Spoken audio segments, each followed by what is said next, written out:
नमस्कार, जय हिंद, सुप्रभात। आप सभी भाई बहनों का हार्दिक स्वागत है। मैं यहाँ पर विज्ञान के 20 महत्वपूर्ण एमसीक्यू क्वेश्चंस लेके आया हूँ, क्योंकि मध्य प्रदेश पुलिस, अन्य परीक्षाएं, रेलवे, एमपीपीएससी, एसएससी सभी में पूछे जाते हैं। विज्ञान के क्वेश्चंस की भरमार रहती है, इसलिए मैं यहाँ पर विज्ञान से रिलेटेड एमसीक्यू क्वेश्चंस लेके आया हूँ। तो आपको कैसा लगेगा कमेंट करके ज़रूर बताइएगा। देखने के पश्चात कैसा लगा। और सभी क्वेश्चंस अच्छे हैं जो कि परीक्षाओं में पूछे जा सकते हैं, 100% आने की संभावनाएं हैं। उन्हीं क्वेश्चंस को मैंने यहाँ पर छांट कर रखा है। चलिए उसके पहले आज का सुविचार देख लेते हैं। आज का सुविचार है, हर बार अपनी हार से सबक सीखना सबसे अहम है। लाइफ एक लर्निंग प्रोसेस है। आपको सीखना होगा कि आपके लिए क्या बेस्ट है। आप हर बार हार कर यदि सीखते हैं तो सबक सीखना सबसे अहम होता है कि हमने कहाँ पर गलती कर दी है। उस गलती को सुधार करके दोबारा से आप प्रयास करिए। लाइफ एक लर्निंग है, क्योंकि जीवन में क्या है, आप हमेशा कुछ न कुछ सीखते रहते हैं, नया सीखने की कोशिश करते हैं। तो हमेशा आप सीखते रहिए कि हमारे लिए सबसे अच्छा क्या हो सकता है और हम क्या कर सकते हैं। ये अपने ध्यान रखते हुए करिए कोशिश। लगातार सफलता आपको ज़रूर एक दिन मिलेगी। चलिए यहाँ पर स्टार्ट करते हैं। पहला क्वेश्चन से है, जीन है तो जीन क्या है। तो जीन जो यकृत का एक भाग है, आरएनए है, क्रोमोसोम का एक भाग है, डीएनए का एक भाग है। तो जीन जो होता है डीएनए का एक छोटा खंड होता है। तो डी ऑप्शन राइट हो जाएगा। डीएनए इसका पूरा नाम होता है डीऑक्सी राइबो न्यूक्लिक एसिड होता है। डीएनए का फुल फॉर्म होता है डीऑक्सी राइबो न्यूक्लिक अम्ल होता है इसका पूरा नाम। आरएनए होता है राइबो न्यूक्लिक एसिड। तो यहाँ पर जो है जीन क्या है, तो डीएनए के एक छोटा खंड होता है, डीएनए के एक भाग होता है। डीएनए की जो खोज है वाटसन एवं क्रिक ने किया था। डीएनए की खोज देखा कि डीएनए की खोज किसने की, तो वाटसन एवं क्रिक ने किया था।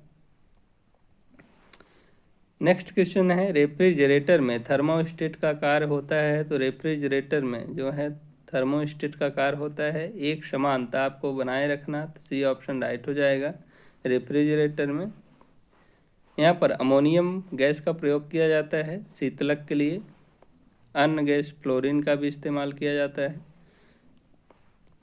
तीसरा क्वेश्चन है, नेत्रदान में आँख का कौन सा भाग यहाँ पर दान किया जाता है, कौन सा भाग प्रयुक्त किया जाता है नेत्रदान में। तो यहाँ पर नेत्रदान में हमेशा कॉर्निया का दान किया जाता है। तो बी ऑप्शन राइट हो जाएगा, कॉर्निया। चौथा क्वेश्चन है, चिलगोजा प्राप्त होता है। तो चिलगोजा किससे प्राप्त होता है, तो पाइनस जिरार्डियाना से प्राप्त होता है चिलगोजा। सी ऑप्शन राइट हो जाएगा। पांचवा क्वेश्चन है, मानव वृक्क स्मरी में पाया जाने वाला प्रमुख रासायनिक यौगिक है। तो मानव वृक्क स्मरी इसको जो किडनी में स्टोन होता है तो किसके कारण बनता है, पथरी इसको बोलते हैं, सीधी भाषा में पथरी।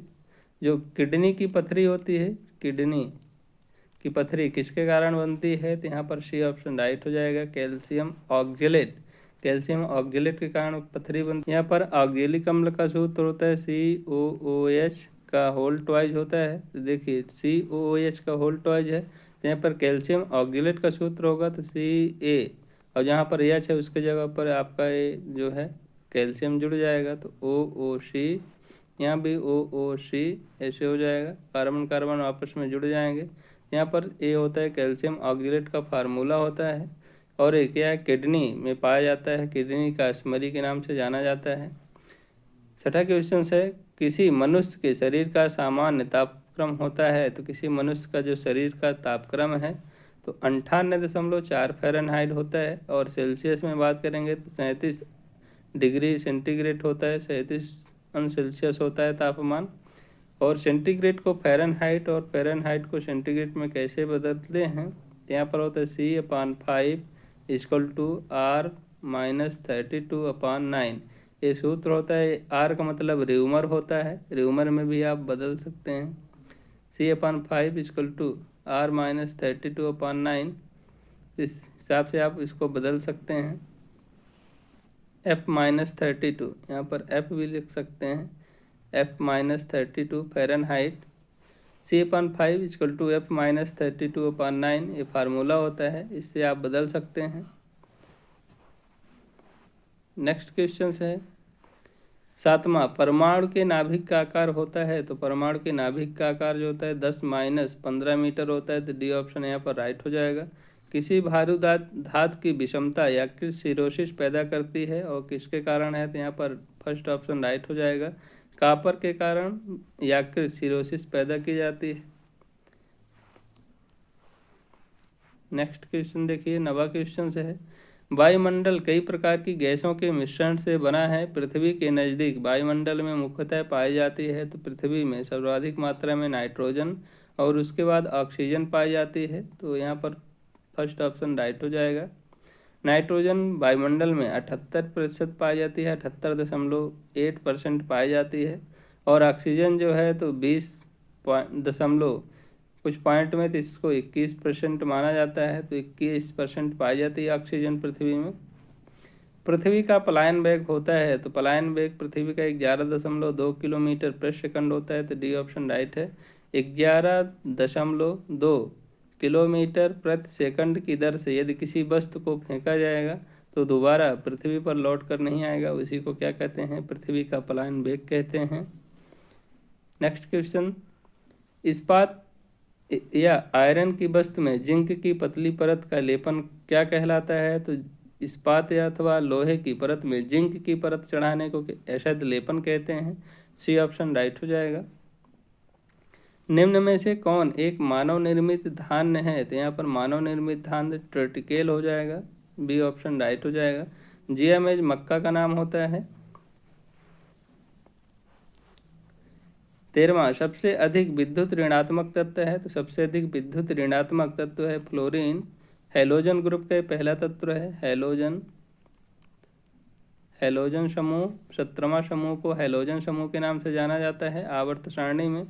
क्लोरीन जो है सबसे ऋणात्मक, सर्वाधिक विद्युत ऋणात्मकता होती है। क्लोरीन की सर्वाधिक इलेक्ट्रॉन बंधुता देगा तो क्लोरीन की हो जाएगी इलेक्ट्रॉन बंधुता,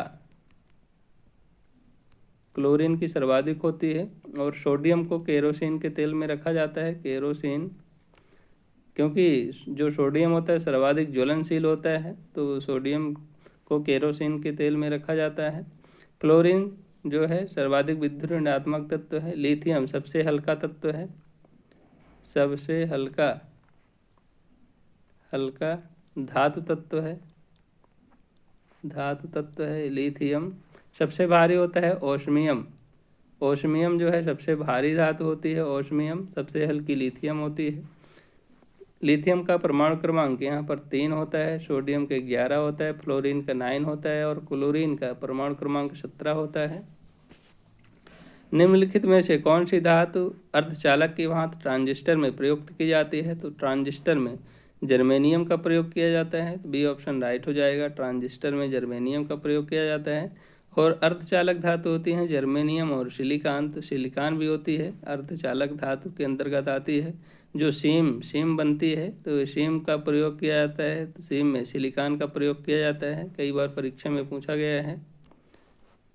15वां क्वेश्चन से देखिए, भारत में रेलवे के अंतर्गत सर्वप्रथम कंप्यूटरीकृत आरक्षण व्यवस्था कहाँ पर लगाई गई है। तो भारत में रेलवे के अंतर्गत सर्वप्रथम कंप्यूटरीकृत आरक्षण व्यवस्था नई दिल्ली में लगाई गई है। फर्स्ट ऑप्शन राइट हो जाएगा। पारसेक इकाई है। तो पारसेक इकाई किसकी है। तो दूरी की पारसेक की इकाई क्या है, दूरी की इकाई है। दूरी का एक और मात्रक होता है, इसको प्रकाश वर्ष कहते हैं, प्रकाश वर्ष। इससे भी बड़ा होता है आपका पारसेक। यही पारसेक दिया है कि पारसेक किसकी इकाई है, तो दूरी की इकाई है। एक पारसेक बराबर कितना होता है, एक पारसेक बराबर 3.26 प्रकाश वर्ष होता है, 3.26 प्रकाश वर्ष। यहाँ पर दूरी की इकाई है पारसेक। और यदि मान लीजिए एक प्रकाश वर्ष देगा कि एक प्रकाश वर्ष बराबर कितना होता है, तो 4×6 × 10⁻15 मीटर होता है। 9.46 × 10⁻15 मीटर के बराबर होता है। यदि यहाँ पर यदि मान लीजिए 10⁻12 कर देते हैं तो ये किलोमीटर में हो जाएगा। 9.46 × 10⁻12 तो यहाँ पर किलोमीटर होगा। यदि 12 नहीं करते हैं 15 रहता है तो ये मीटर में रहेगा। इस चीज़ को ध्यान रखिएगा। चलिए आगे देखते हैं। 17वां क्वेश्चन है, कीवी पक्षी किस भौगोलिक क्षेत्र में पाया जाता है? तो जो कीवी पक्षी है तो ये न्यूजीलैंड में पाया जाता है। न्यूजीलैंड में फर्स्ट ऑप्शन राइट हो जाएगा, न्यूजीलैंड। 18वां क्वेश्चन है, न्यूटन के गति के तीसरे नियम के अनुसार क्रिया तथा प्रतिक्रिया के संबंध डबल हैं। तो क्रिया और प्रतिक्रिया हमेशा भिन्न भिन्न वस्तुओं पर ही लगे होने चाहिए। जैसे मान लीजिए यहाँ पर आप एक कुएं में रस्सी डालकर खींच रहे हैं पानी, तो जैसे ही रस्सी टूटती है तो आप क्या है पीछे की ओर गिरते हैं। ये क्या है, क्रिया और प्रतिक्रिया का नियम है। बंदूक से जैसे ही गोली चलती है तो आपको पीछे की ओर धक्का देती है, तो ये भी क्रिया प्रतिक्रिया का नियम है। तो न्यूटन का यही तीसरा नियम है, क्रिया और प्रतिक्रिया का नियम। न्यूटन जी ने 3 नियम दिए हैं। गति का पहला नियम को, गति के पहले नियम को जड़त्व का नियम कहते हैं, जड़त्व का नियम। और दूसरे नियम को दूसरे नियम से जो है बल का व्यंजक प्राप्त होता है। तीसरे नियम को क्रिया प्रतिक्रिया का नियम कहते हैं, बल का व्यंजक। और जो फर्स्ट नियम है, फर्स्ट नियम में जड़त्व का नियम अथवा बल की परिभाषा प्राप्त होती है, बल की परिभाषा मिलती है फर्स्ट नियम में। तो ध्यान रखिएगा, बल का व्यंजक जो है सेकंड नियम से प्राप्त होता है, जबकि बल की जो परिभाषा है फर्स्ट नियम से मिलती है गति के।